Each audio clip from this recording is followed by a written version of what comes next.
Welcome to another episode of Codo Cinema, the podcast show where I talk about movies. I'm your host, Mark Codo, aka Codo Man.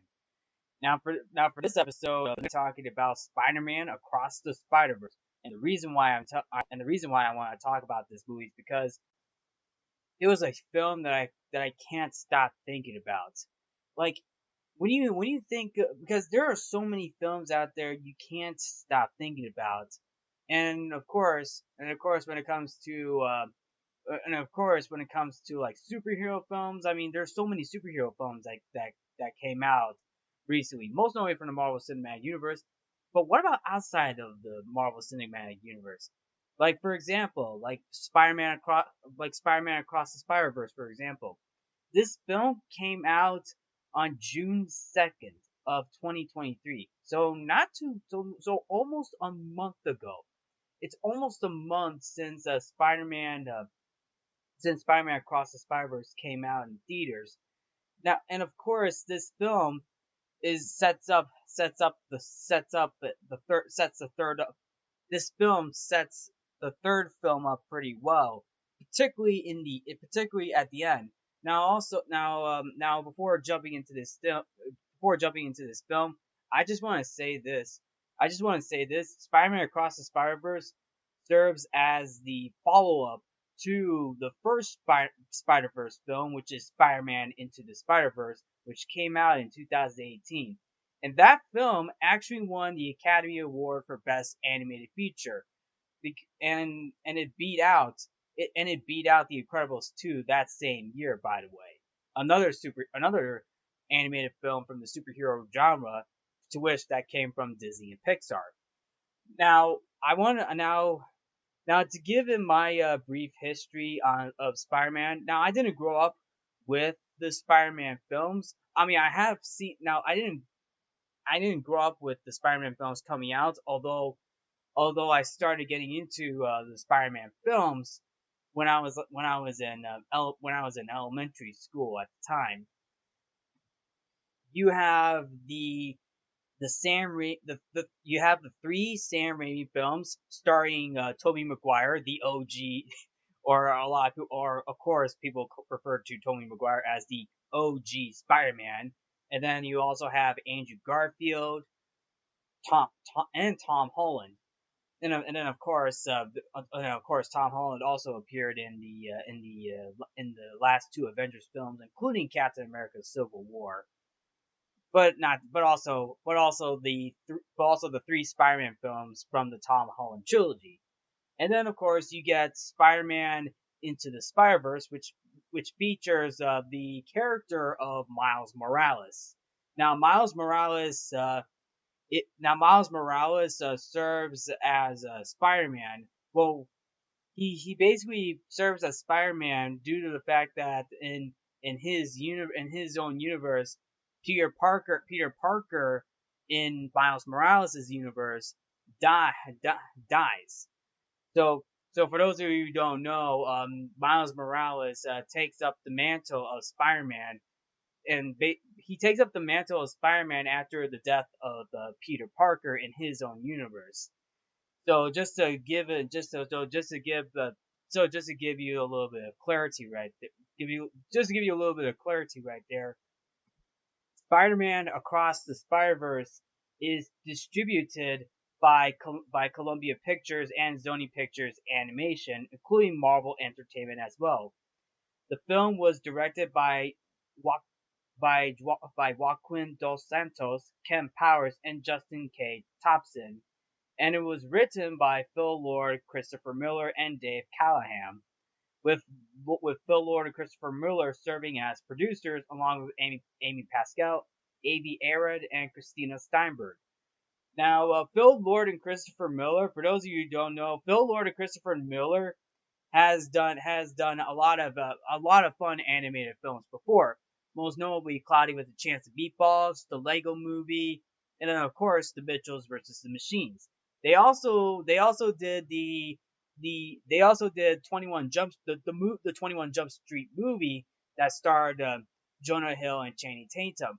And also to throw this in there, Phil Lord and Christopher Miller were also hired to direct the Star Wars spin-off Solo: A Star Wars Story.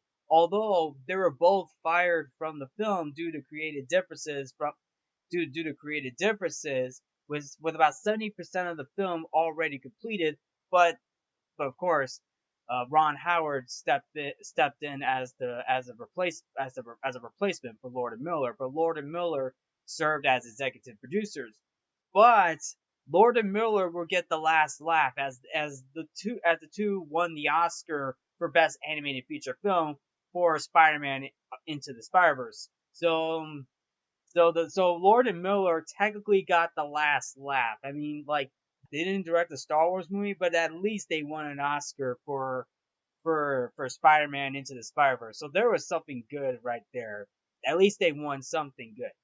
Although it would have been awesome to see Lord and Miller's version of Solo: Star Wars Story if a director's cut for Lord and Miller ever came to life.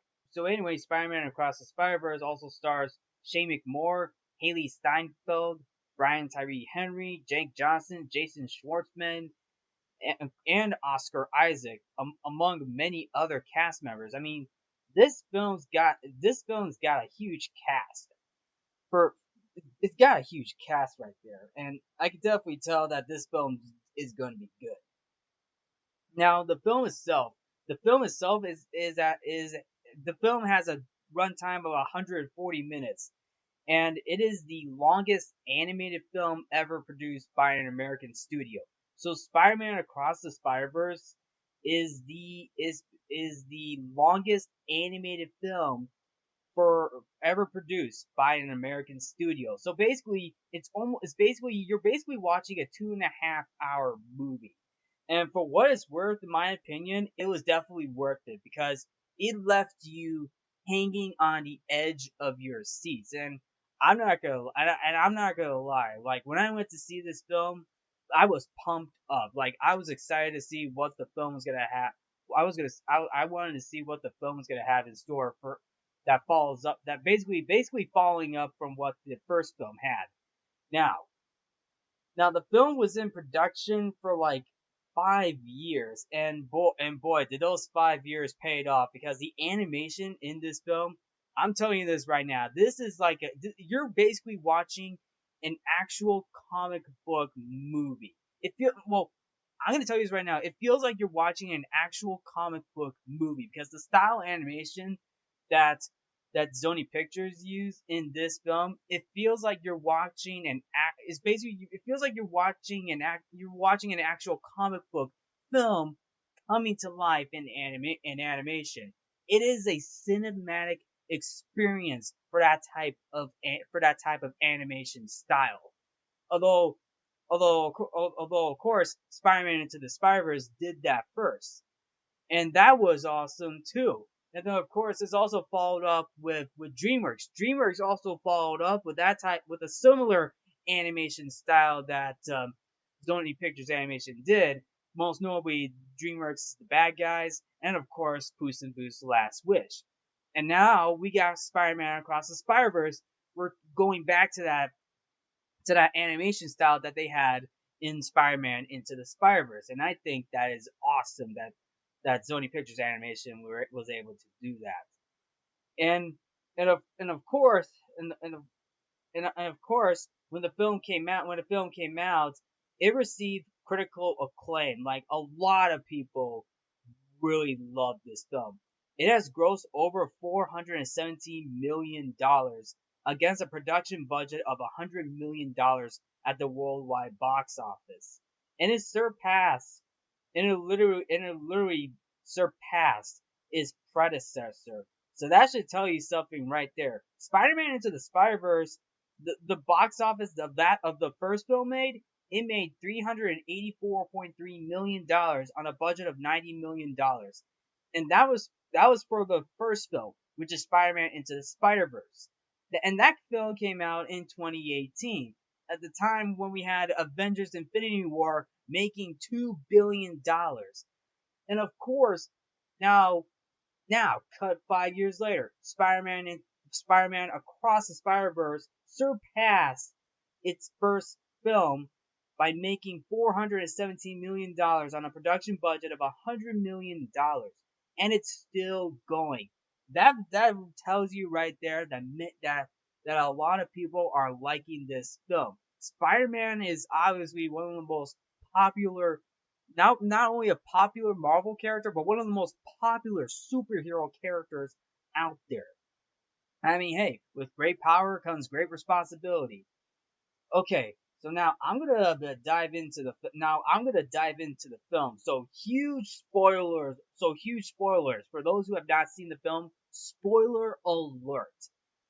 So the film opens up on Earth 65, which is basically Gwen Stacy's universe. Gwen Stacy is being voiced by Haley Steinfeld, and she's living with her police captain father, George Stacy. He's being played by Shea Wigham. So, and basically, George Stacy is the police captain in Gwen Stacy's universe. Now, of course, for those who may or may not know, if connecting back to this is basically connecting back to the Amazing Spider-Man films. Captain Stacy has a little bit of beef with Spider-Man because he thinks Spider-Man is more of a vigilante rather than a hero, even though that's more on J. Jonah Jameson's side. But of course, Captain Stacy thought Spider-Man is a vigilante as well, because in Gwen Stacy's universe, Captain Stacy is going after Spider Woman because Spider Woman,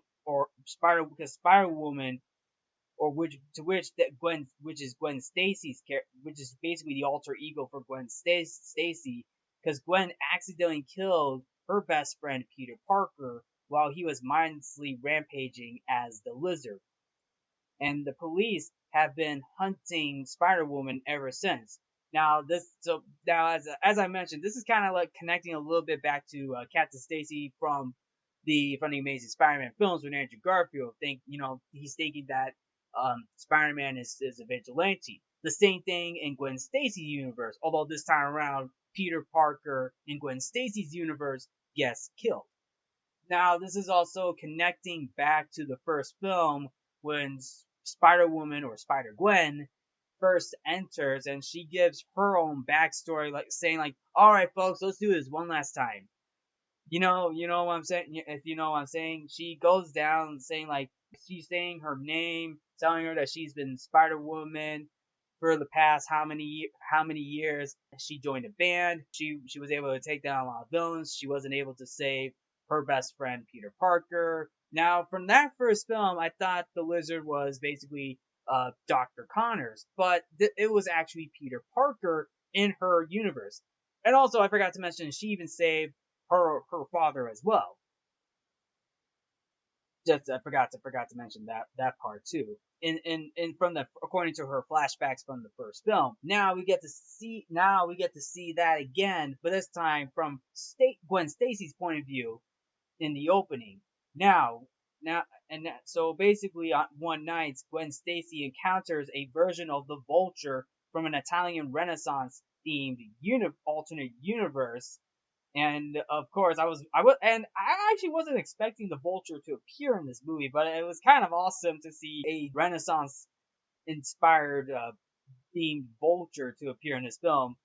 And this time, the Vulture, Joe Martacone, who previously voiced Green Goblin in the Spider-Man Into the Spider-Verse film. So that was actually pretty. So that was actually a nice little callback. But the Vulture only appears in the beginning of the film. Basically, Gwen subdues the Vulture, And the animation style for the Vulture, I mean, he looks freaking terrified. Like that is probably one of the most terrifying Vulture designs I have ever seen in this film. I mean, don't get me wrong, I like the Vulture from Tom Holland's Spider-Man, but this Vulture in Spider-Man Across the Spider-Verse, it probably would have ripped Peter Parker to shreds if I see an Italian Renaissance themed Vulture in a live action movie. I mean, that Vulture from Spider-Man Across the Spider-Verse, it is terrifying. And it literally gave a good fight. Like, man, man, seeing Vulture fighting Spider-Gwen is pretty terrifying. Although, of course, Gwen Stacy gets help from Miguel O'Hara and Jessica Drew. Miguel O'Hara is being voiced by Oscar Isaac, while Jessica Drew voiced by Isa Rae. All three Spider people are able to subdue the Vulture. I'm pretty sure the Vulture basically, I'm pretty sure he's basically arrested in Gwen Stacy's universe. So basically, the subdue part, basically, I'm pretty sure Vulture is definitely arrested. Like, we don't even see the Vulture throughout the rest of the film. He only appears in the opening film. Until then, Gwen is confronted by her father, George Stacy, and she reveals her identity. And I'm gonna tell you this right now. After she reveals her identity, I just like, no, you didn't. I could not believe it. Like, this was the moment like where she reveals herself to her father, but knowing the fact that her father is police captain, he has to follow orders. Like he attempts to arrest his own daughter. Like Captain Stacy is so distraught, realizes that his own daughter killed her best friend. Like he thinks that Gwen Stacy is a murderer. Gwen accidentally killed her best friend Peter because Peter turned out to be the lizard in her universe. But Gwen Stacy's father, being the captain, like he was going to arrest her. He was about to arrest her until Miguel O'Hara grants Gwen's membership in the Spider Society, and Gwen Stacy has no choice. Like it was either go into the Spider Society, or get arrested by her own father. So she decided to go with the Spider people into the Spider Society, and she escapes through a portal with Jessica Drew and Miguel O'Hara. And that's the opening prologue. Like that's the prologue. Like this prologue, and that's the opening prologue. This prologue in the opening, it's about 10-15 minutes long, and to me, I was actually surprised because I thought the title would come up right after the opening studio logos. But no, this was basically after the prologue. And let me tell you this, it gave me James Bond vibes because many of the James Bond films open up with high action prologues, which cuts to the opening credits, which features the music. And Spider-Man Across the Spider-Verse did that too. Although the only difference is there is no musical number for the opening credits. Just so you know. So then we cut into Earth 1610, where 16 months after the destruction of the Alchemax Collider from the first film, Miles Morales, being voiced by Shane McMoore, is adapting to being Spider-Man while missing Gwen Stacy and struggling to live up to his parents' expectations. Like high expectations of what are you gonna do in life. And while Miles Morales is being Spider-Man, he encounters the Spot. The Spot is voiced by Jason Schwartzman, who at one point you can definitely say for the Spot. Okay, Spot. When you think of a name, when you think of a super villain, the Spot is a super villain. He is a Spider-Man villain in the Marvel comics. Now, when you think of the Spot, isn't that like a joke of a name of some sorts? Like the Spot. I mean, in my mind, I'm like, yeah, kind of. I mean, because what does the Spot do? What does the Spot do? I mean, he has interdimensional portals inside of him, and at one point you may be thinking, oh, the Spot's a butt of a joke, but no, that's not the case in this film. neither is neither is the comic book, because the Spot turns out to be one of the more he's basically one of the more deadlier villains to come out of Marvel. The Spot turned out to be an alchemist scientist whose body was infused with portals after the Collider explosion. And this literally surprised Miles, because Miles doesn't even know this guy. Like, who is this? Like, Miles sees this guy, this dude, entire body is white, full of portals on him. That almost looks like you're watching a human Dalmatian, and he's trying to steal an ATM, knowing the fact that he doesn't have a job anymore at the Alchemax. And then, of course, this gets into a crazy fight, a funny fight actually. And it's so hilarious to know that the Spot and Spider-Man are fighting each other. It's hilarious because, like, this dude's got multiple portals inside of him, and it's basically like you either use your holes to an advantage or get destroyed by the power you sought. And it's so hilarious. But it's at the moment where you realize that this guy was created by Miles. Because here's the thing, Miles threw a bagel at the Spot. The Spot even drops it. The Spot drops the line in that movie. You threw a bagel at me. The bagel comes back. For those of you who don't remember, in Spider-Man Into the Spider-Verse, where Peter B. Parker and Miles Morales were running away from all the alchemist guards, Miles, technically it was Peter who took the bagel, but he gave the bagel to Miles because he was trading it off with the computer data. And Miles throws the bagel at a scientist, and you see in the background there's actually a comic book text that says bagel, and that was the scientist that Miles Morales hit, who will later become the Spot. So yeah, so technically it's basically a butterfly effect, but it's actually a bagel effect because of the fact that Miles threw a bagel at him. And as I mentioned, the Spot drops that line in that movie. He says, "You threw a bagel at me. You created me, Miles." So technically Miles created the Spot, but the Spot himself also created Miles, because he reveals that the spider that was sent to Miles's universe, which is 1610, came from Earth 42. So basically, the spider came from Earth 42. It wasn't supposed to appear in Earth 1610. So basically, Miles Morales wasn't supposed to be bitten by the spider. Like, Miles wasn't supposed to be bitten by the spider. It was supposed to be the Miles from the other universe. And I'm getting ahead of myself, by the way, because the spider that the Spot mentions, like, it was the spider that he created for the other universe, by the way. So just to let you all know. And then, of course, after the fight, the Spot literally defeats himself by hitting himself in the crotch, and lands into one of his own portals. And he disappears. He basically disappears. It's just so funny, man. I mean, like, come on. Like, the Spot defeating himself by his own power. So he accidentally transports himself into a void where he learns to travel to other universes containing the Alchemax Collider to use them to empower himself further. So we also get some nice crazy we get a few scenes of different universes that the Spot travels to. Like, the first universe is basically the classic comic book universe.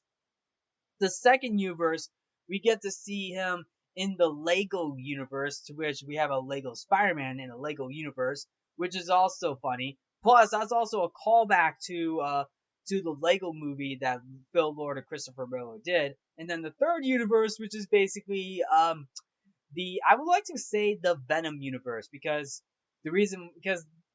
we get to see a universe where Mrs. Chen from Venom, Mrs. Chen, who's basically a character from the Venom films that stars Tom Hardy, basically makes a cameo appearance in this film, obviously to remind audiences that the Spider-Verse is a thing.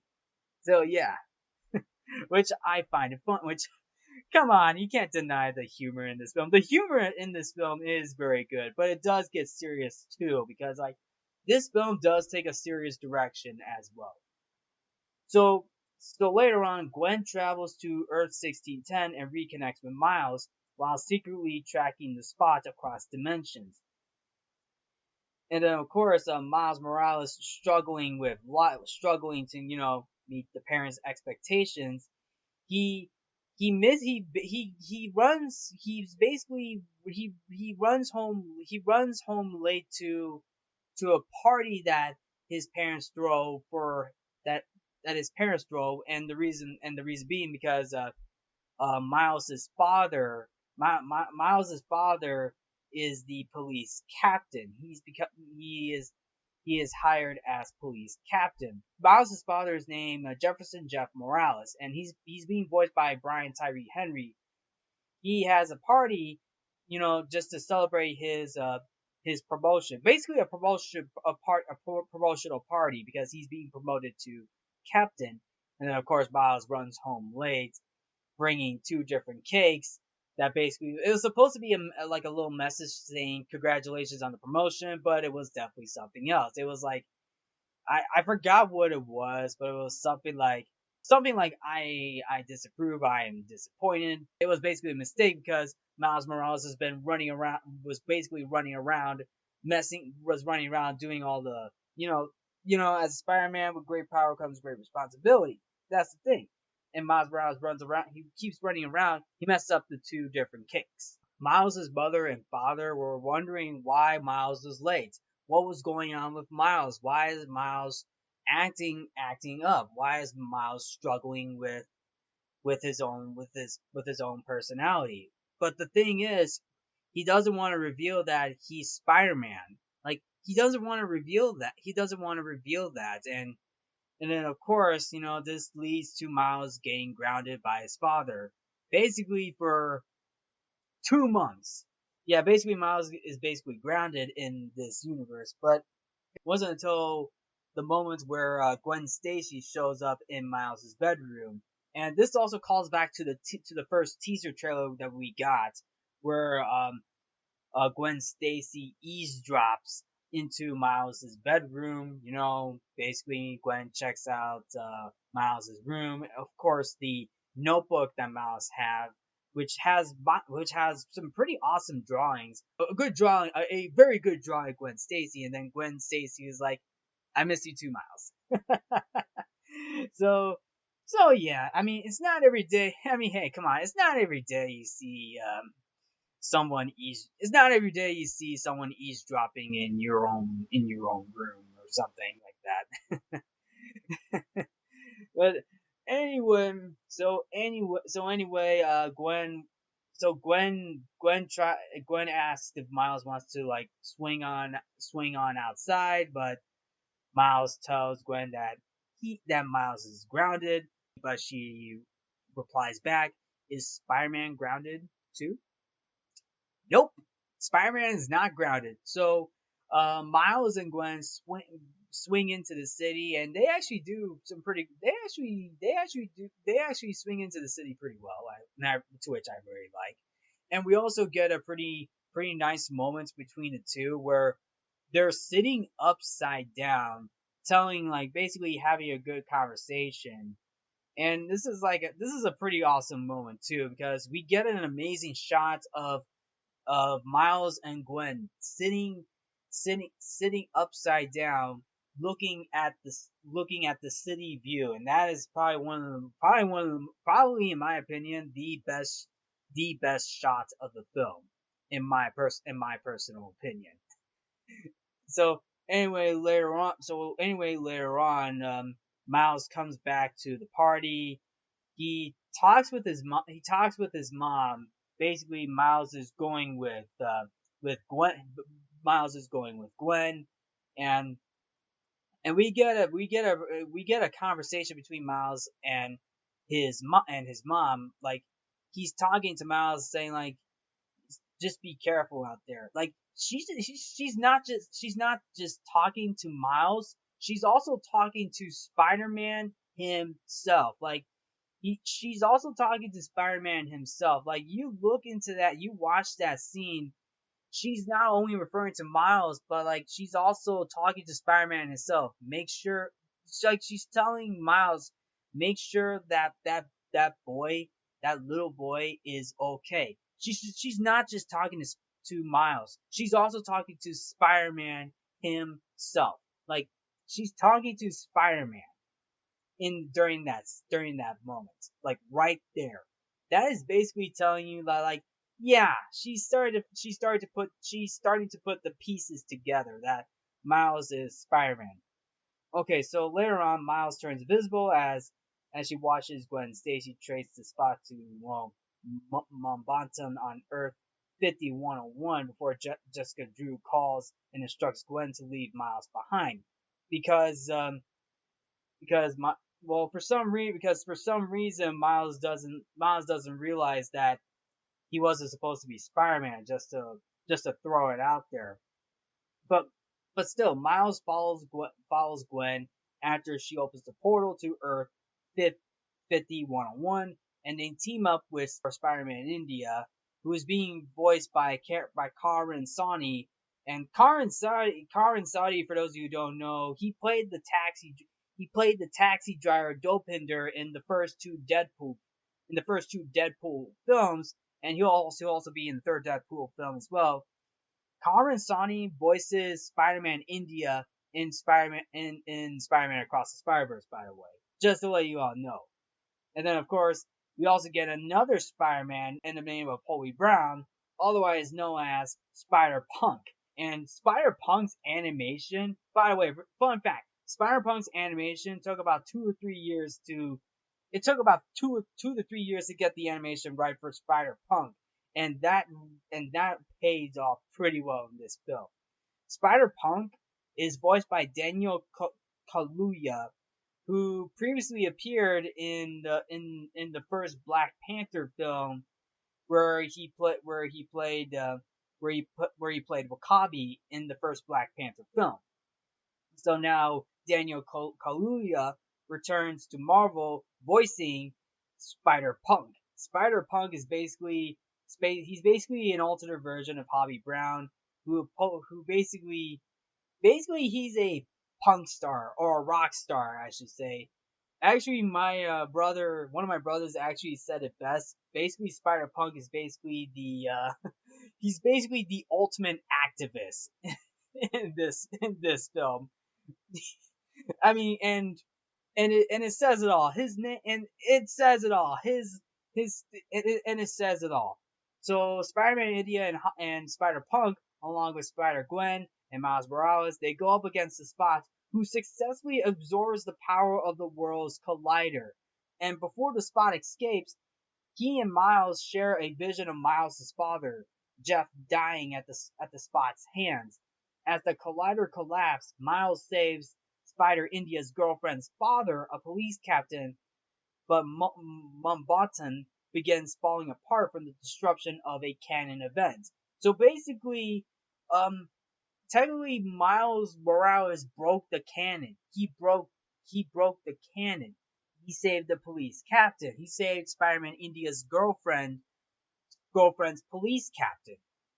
Basically, Spider-Man girlfriend's father, who's basically the police captain, and it broke the canon. There's basically a canon event.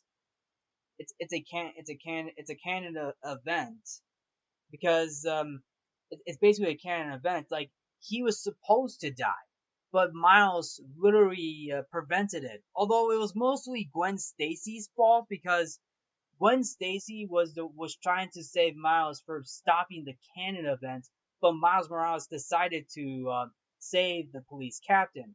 So technically, it was kind of both of their faults, but at the same time, it's kind of both of their faults. Like Spider Gwen, was trying to save Miles from breaking the canon event, but Miles,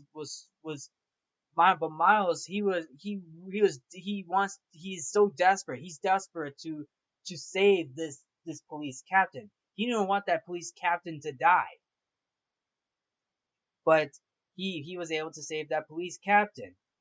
And then, of course, the members of the Spider Society arrive to assess the damage of the dimensional anomaly, while Miles, Gwen, and Hobby are sent to the Society's headquarters at Nueva York on Earth 9928, which is basically Miguel O'Hara's universe, where hundreds of spider people reside in a massive complex.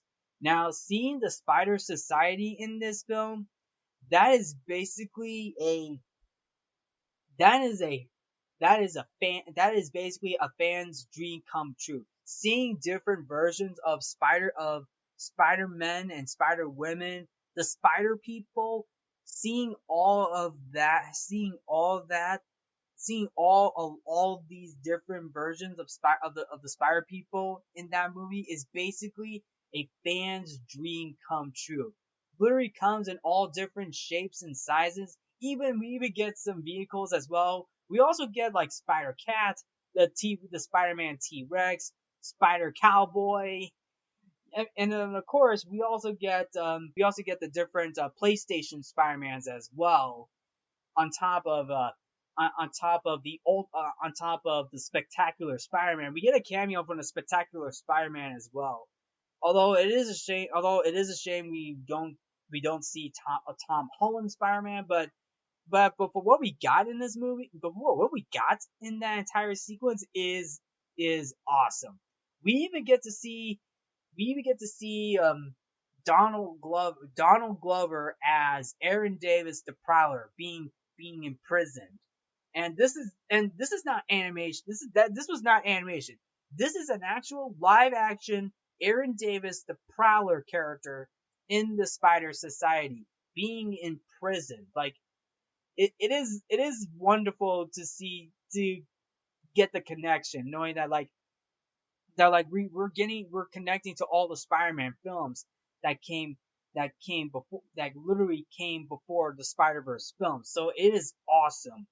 It is awesome to get the callbacks to the other Spider-Man films. And then of course we get the moments where Miles Morales meets up with Miguel O'Hara, and he is joined by Peter B. Parker, being voiced by Jake Johnson, and Peter B. Parker has an infant daughter, Mayday. Miguel explains to Miles that all the Spider People are connected in a Spider-Verse, that each of their stories contain canon events, such as the death of a police captain close to Spider-Man, and that straying for those events threatens reality. So technically, as I mentioned, Miles breaks the canon event. And Miguel admits that he tried to replace a deceased version of himself from another universe who had a happy family, only for that universe to collapse. Miles realizes that of course, with the Spot on the run, he realizes that the Spot murdering Jeff, who will be promoted to who is basically going to be promoted to police captain in 2 days. So technically the party that that Miles and his family had for Miles' dad. Basically, it was basically an early party to celebrate Jeff being promoted to police captain. So basically, that is basically a canon event. And then Miguel imprisons Miles so he won't try to save Jeff, but Hobie helps Miles break loose before using a portal to quit the society. And I mean, of course, Hobie, or Spider Punk, I should say, he's basically like, screw it, I'm out of here. It's kind of like Cartman from South Park. He's basically like, screw you guys, I'm going home. That's basically Spider Punk's like, screw this, I'm going home. Yeah, he's like, screw this, I'm leaving. But of course, Miles is basically trying to tell Miguel, saying like, look, I can do both. I can do both. I can be Spider-Man and I can be Look, I want to do both. I can do both. But Miguel doesn't want Miles to do it, because if he does it, it's basically breaking the canon event. Miguel corners Miles and tells him, even Miguel tells him that he was never supposed to be Spider-Man, and that Earth 42 consequently has no Spider-Man. And of course, as I mentioned earlier, the spider that bit Miles was from Earth 42 that the Spot created. The Spot created the spider from Earth 42, which explains why that spider glitched in the first film. If you remember the first film where Spider-Man went back to that dead spider in the first film, like he touches it and it glitches. So basically, the pieces come together. That spider came from Earth 42, and that spider was not supposed to bite Miles from Earth 1610. It was supposed to bite Miles in Earth 42. So now Miles flees. He runs away from Miguel O'Hara, but Miguel sends all the spider people to stop him. And this also leads up to a funny moment too, where Miguel O'Hara just says, "Everybody, stop Spider-Man!" And this leads up to the meme where all the spider people are pointing at each other, saying like, "Is it you? You?" It's basically a callback to the original animated Spider-Man TV series that from Ralph Bakshi, where one of the episodes basically has one of the episodes is titled Double Identity, where an imposter is disguised as Spider-Man while the real Spider-Man tries to stop the imposter. And this meme comes from the moment where both Spider-Mans are pointing at each other, saying, "That man's the imposter. No, that man is the imposter." It's just so funny. I love the callback that they were able to put into for that film. And then, of course, all the Spider people are chasing Miles. We even get to see Spider Cat, the Spider Cowboy, the Spider T Rex, basically any different versions of Spider-Man going after Spider-Man or Spider Woman going after Miles Morales, and it is insane. It's basically a roller coaster ride. Even Miguel O'Hara gives them a good fight. Like they're on this train, at full speed, and Miguel desperately tries to stop Miles Morales from doing this, but but of course, but of course Miles doesn't listen and he keeps on running. And then when once Miles escapes from the Spider Society with the help of Margot Kest's Spider Bites, he returns to what he believes is his home dimension, which he thought it was Earth 1610, but it was actually Earth 42. Thought Earth 42, he thought Earth 42 was his actual dimension. No, that is not the case. That is a different dimension. His actual home is Earth 1610. So after Miles leaves, Miguel sees Gwen as a liability, and he ejects her from the Spider Society and sends her home back to her own universe.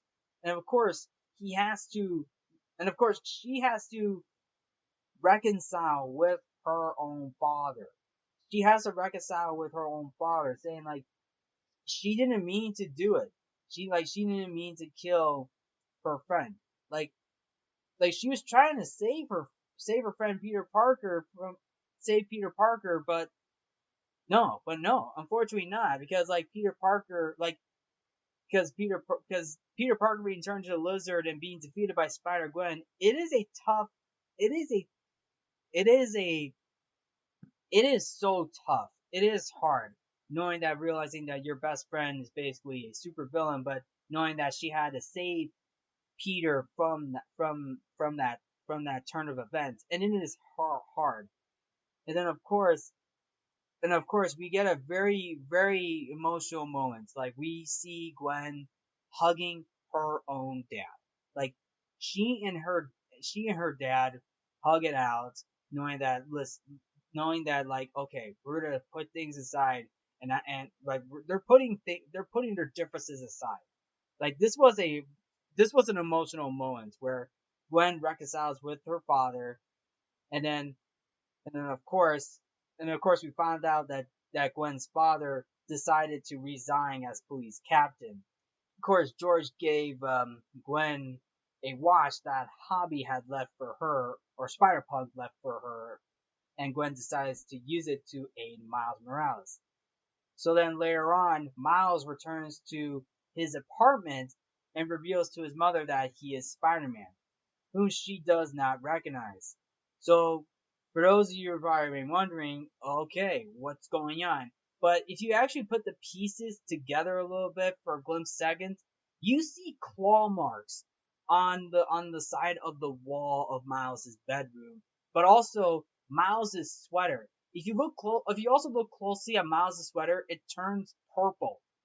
And of course, this is basically a huge reveal. We see this is a huge reveal that that that that Miles Morales is not in his own universe. He is in a different universe. Where in that universe, Earth 42, Miles Morales becomes the Prowler. So yes, Miles Morales becomes the Prowler in Earth 42. So then Miles realizes that, and of course Miles realizes that too, that he is on Earth 42, a world where his deceased uncle Aaron is alive while Jeff is dead. So basically, so basically, this is like so basically Jeff is dead instead of Aaron. So basically, Aaron. So basically,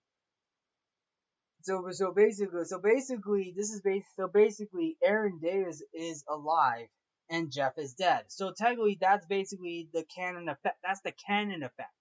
Like we're remember Aaron Davis in the first Spider-Verse movie was killed by Kingpin. The Kingpin. Kingpin kills Aaron Davis, the Prowler, right in front of Miles Morales. Technically, Kingpin shot Aaron Davis from behind, but you definitely get you kind of understand. But he dies. He dies in the alley in front of in front of Miles Morales, and it's sad. It's really sad. But now in the other universe, it's Miles's father Jeff who dies in that universe. And seeing that Aaron Davis and seeing Aaron Davis alive with Miles Morales being the Prowler, it is probably one of the biggest twists I have ever seen in a Spider-Man film. Like I never read any of the Spider-Man comics, but what I'm seeing in that movie, it says it all. I am surprised and also hyped at the same time for what the third film's gonna have in store. So then, of course, later on, Miguel, Jess, and of course Ben Riley, Scarlet Spider, travel to Earth 1610 in the search of Miles, and they think Miles Morales is back in Earth 1610. Well, actually, Gwen arrives in Earth 1610 through her own portal, which sends Ben through.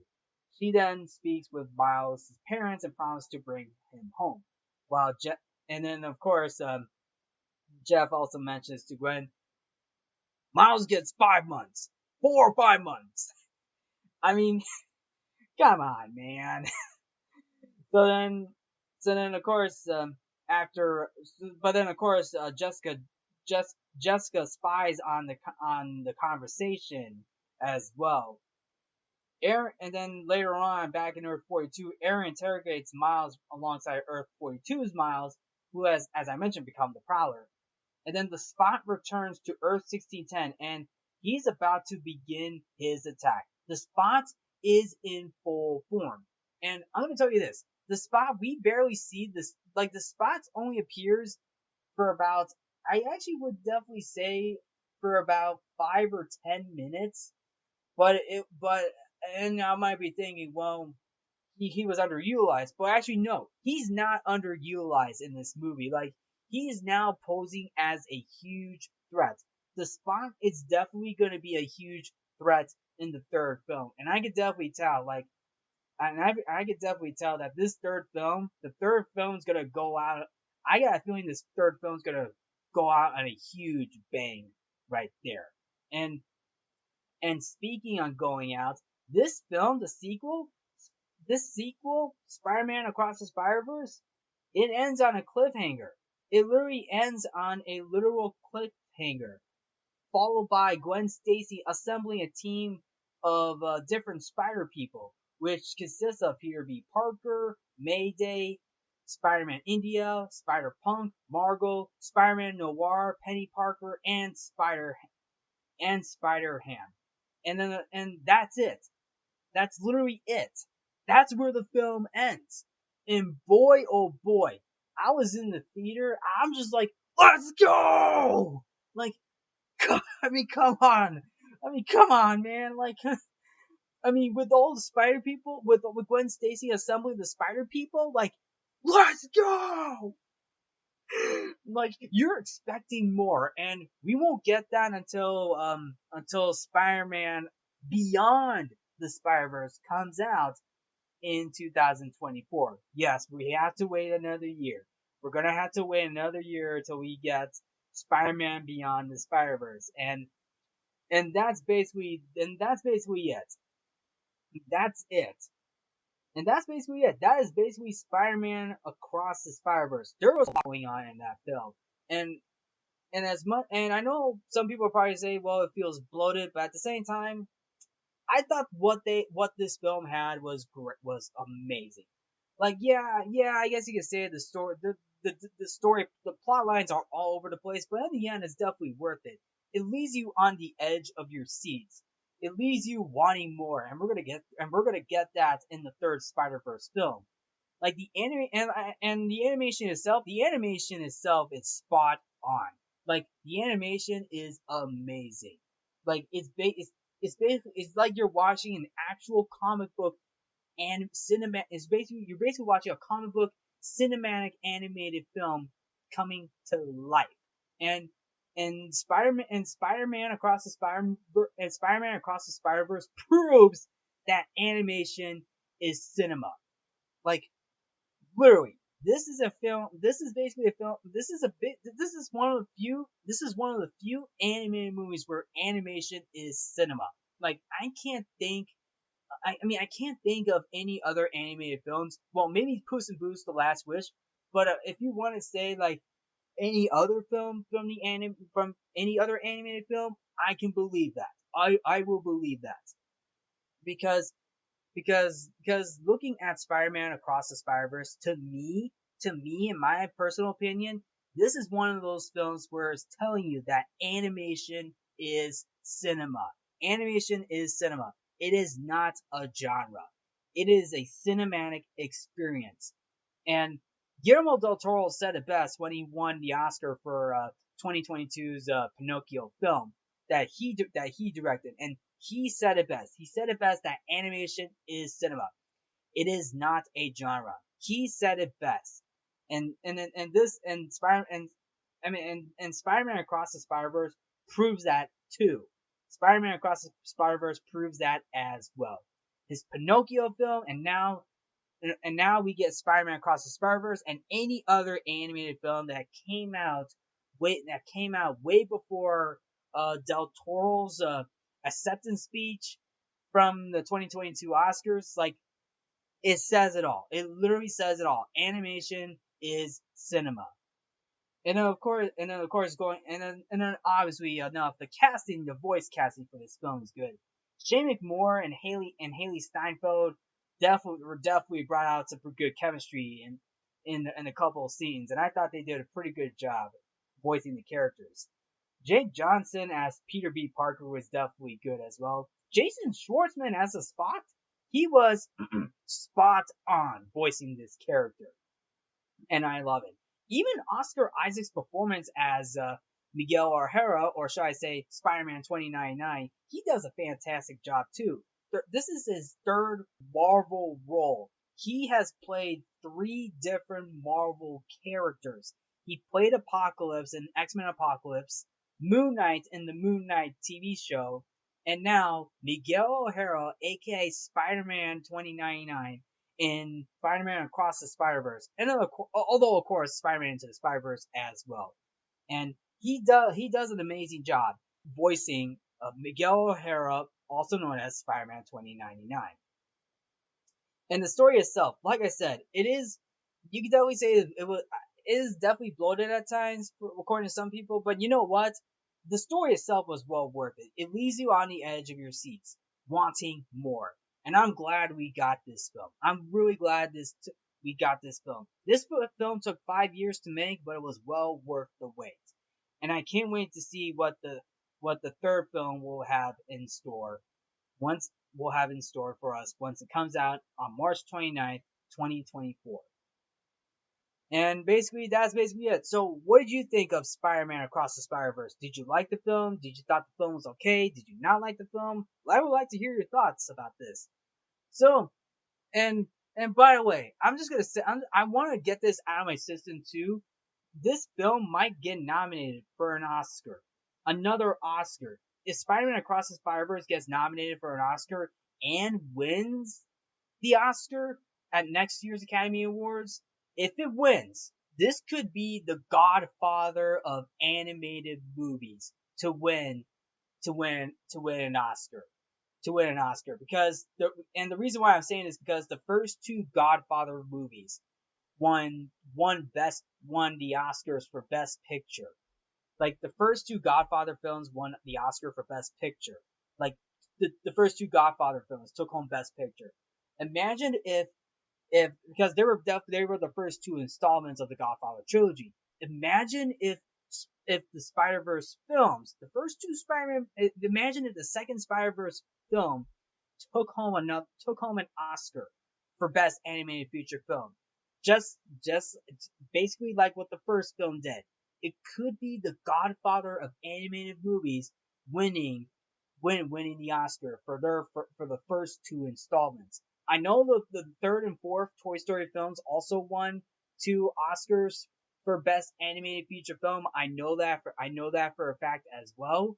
But the only difference is the last 2 Toy Story films were the third and fourth installments. The Spider-Man Into the Spider-Verse winning the Oscar for Best Animated Feature Film was the first installment. Imagine Across the Spider-Verse getting the nomination and winning that. Imagine if that will happen. I don't know if that will happen, but it is hard to say. But we won't know until 2024 comes in. So anyway, that wraps up for this episode for Codo Cinema. So anyway, like I said, what do you think of Spider-Man Across the Spider-Verse? Do you like the film? Did you not like the film? Did you think the film was okay? I'd like to hear your thoughts. And I'm looking forward to what Spider-Man Beyond the Spider-Verse will look like once it comes out in 2024. So anyway, thank you all for tuning in to Codo Cinema. I'm your host Mark Codo, aka Codo Man. Remember to watch movies and stay positive.